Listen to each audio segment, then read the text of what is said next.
마가복음 9장 38절에서 50절 함께 읽겠습니다.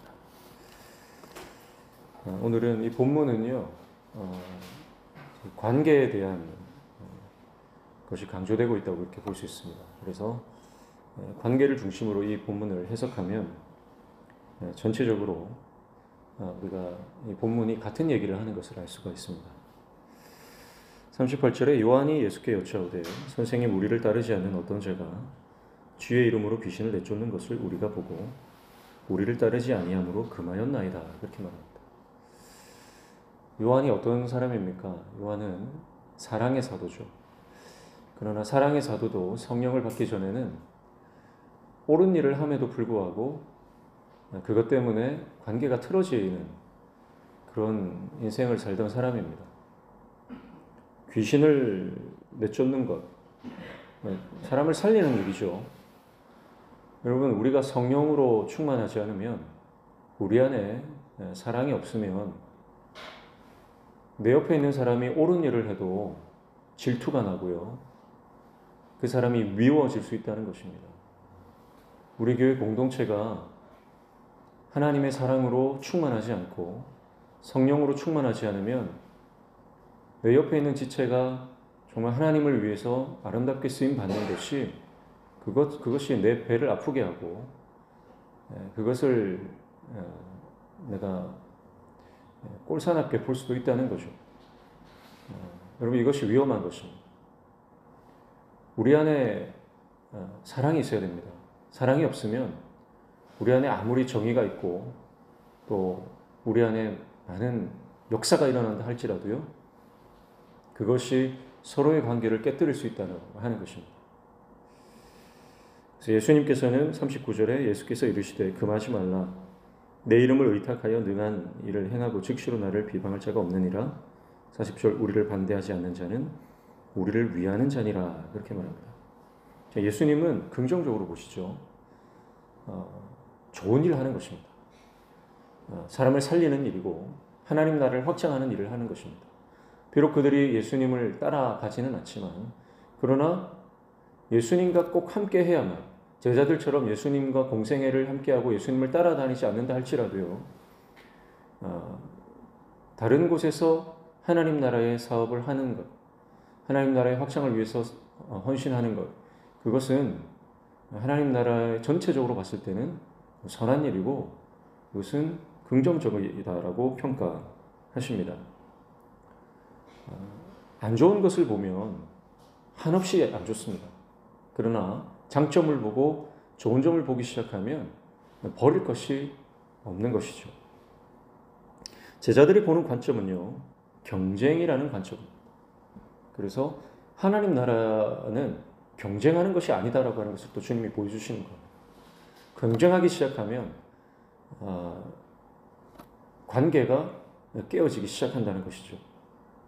제자들은 이 경쟁이라고 하는 이 태도, 이것이 결국은 자기들만의 리그를 만드는 겁니다. 그러니까 울타리를 치는 거죠. 어떤 기준, 자기들만의 기준을 만들고 그 기준에 부합하지 않으면 아무리 좋은 일을 하고 옳은 일을 해도 그 사람들이 인정할 수 없는, 그래서 하나님 나라를 어떤 특권의식으로 생각했다는 것입니다. 여러분, 생각해 보십시오. 지금 예수님이 사역하는 당시에 이 특권의식으로 똘똘 뭉친 사람들이 바로 종교 지도자들 아닙니까? 유대인들, 특별히 서기관들, 바리새인들, 제사장들, 이런 사람들이 이 철저한 종교적 특권의식으로 완전히 이들이 뭉쳐 있습니다.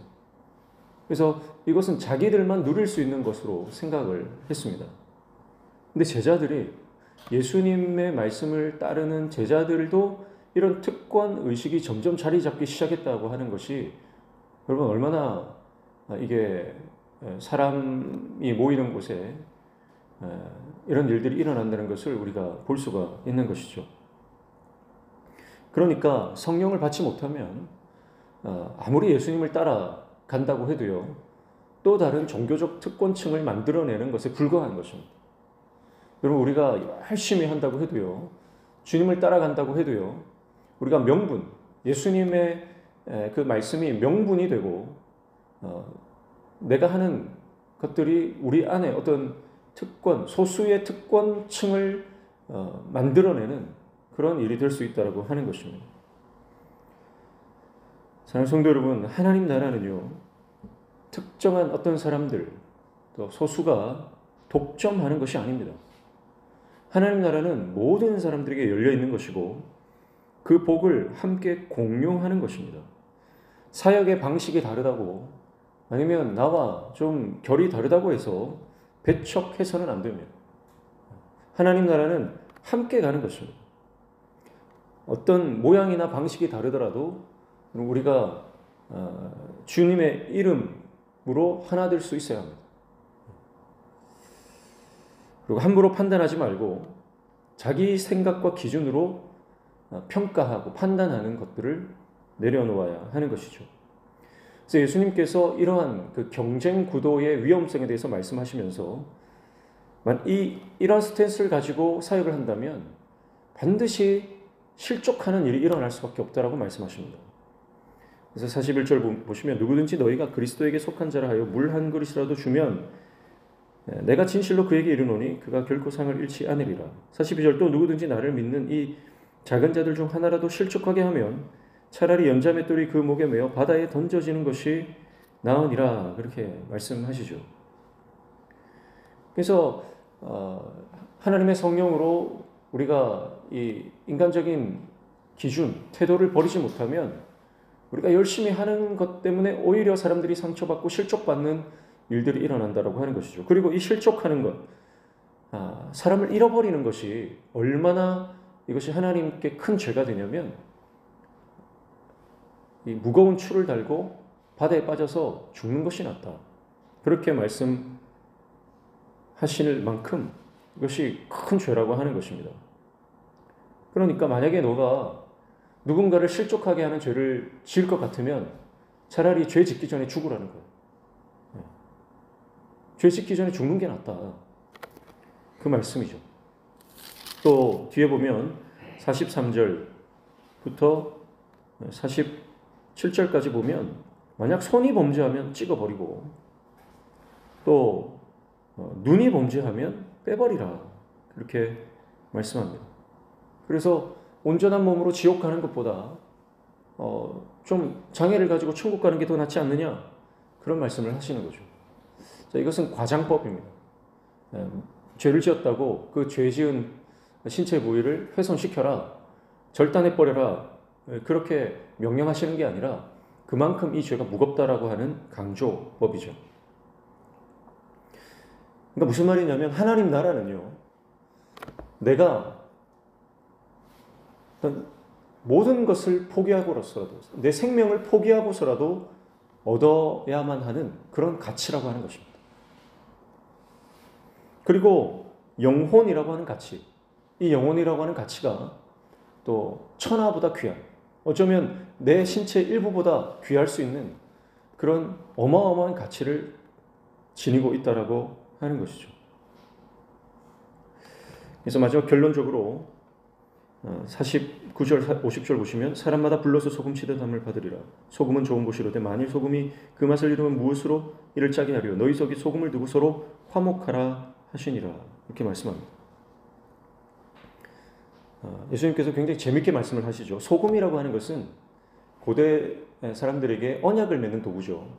그래서 서로 약속을 할 때, 언약을 맺을 때 소금 언약, 소금을 두고 맹세를 합니다. 소금처럼 변하지 말자. 이 약속을 지키겠다. 내가 당신에게 한 이 약속 반드시 내가 지키겠다. 무슨 상황이 있어도, 내 목숨을 잃는 한이 있어도 내가 이 약속을 지키고, 약속을 지키면 화목하죠. 약속을 지키면 관계가 깨지지 않습니다. 근데 만약에 소금을 두고 맹세를 했는데 지키지 않았다. 내가 반드시 너에게 이걸 해줄게. 내가 이걸 갚아줄게. 내가 너에게 이렇게 베풀어줄게. 내가 이 약속을 반드시 지킬게 했는데 깼다. 그러면 지옥에 가서 그 소금으로 네가 그 아픈 뜨거운 부위를 소금을 치게 될 것이다. 그렇게 말씀하시는 것이죠. 그러니까 오늘 이 말씀은 어떻게 하면 천국 가느냐 지옥 가느냐 그 말씀이 아닙니다. 형제와 화목하는 것입니다. 관계에 대해서 말씀하시는 거예요. 그래서 이 관계를 깨지 말라는 겁니다. 내가 옳은 일 한답시고 내가 열심히 사역한답시고 이 사람 저 사람에게 상처 주고 아픔을 주고 관계를 깨뜨리는 삶을 살지 말라는 거예요. 그렇다면 이미 그 사람은 지옥입니다. 세상은 그렇게 말하죠. 타인은 지옥이다. 나와 다른 생각을 가지고 나와 다른 방식을 가지고 살아간 사람들을 인정하고 받아들이기가 그만큼 어렵다는 것입니다. 그러나 여러분 성령 안에서요. 성령으로 우리가 충만하고 하나님의 마음, 사랑이 우리 안에 충만하면 타인은 천국이 됩니다. 여러분 그게 하나님 나라의 방식이에요. 그게 하나님 나라의 제자들이 살아가는 삶의 태도입니다. 오늘 저와 여러분이 그런 마음가짐으로 예수님의 마음을 가지고 하나님 나라의 복음을 전하는 참된 제자 되시기를 축복합니다. 내 기준과 또 내가 속해 있는 어떤 단체, 그룹, 그 공동체의 어떤 보이지 않는 맹약, 보이지 않는 어떤 그 불문율, 그런 것들을 기준으로 삼고 이 사람 저 사람 판단하고 내 공동체 안에서 배척하는 그런 삶을 사는 것이 아니라 경쟁 구도로 살아가는 인생이 아니라 하나님 나라의 원칙, 모든 사람 장점을 봐주고 또 하나님 나라의 복음을 위해서 살아가는 사람들을 인정하며 나와 다른 방식으로 살아간다 할지라도 주님이 기뻐하시면 나도 그 사람을 인정하고 받아줄 수 있는, 그래서 주님 안에서 하나 되며 모든 관계들을 아름답게 맺어나가는 그런 하나님의 정도시기를 축복합니다. 그리고 우리 공동체가 그런 공동체가 되어야 하는 것이죠. 그러면 우리는 이 땅에서 이미 하나님 나라 천국을 누리며 맛보며 확장시키며 나아가는 인생이 될 줄로 믿습니다. 오늘 하루 이 말씀 붙잡고 내가 지금 깨어진 관계는 없는가? 내가 받아들이지 못하고 있는 사람들은 없는가? 어쩌면 나 때문에 나를 통해서 상처받고 주저앉아 있는 사람은 없는가? 나 때문에 하나님께 가까이 가지 못하는 내가 어쩌면 하나님 나라의 방해물이 되고 있지는 않는가? 이런 것들을 우리가 깊이 묵상하면서 맛있는 소금이 아니라 정말 제 기능을 다하는 하나님 나라의 빛과 소금의 역할을 감당하는 저와 여러분 되시기를 주님의 이름으로 축복합니다. 기도하겠습니다. 하나님 아버지, 우리 안에 있는 질투와 또 경쟁심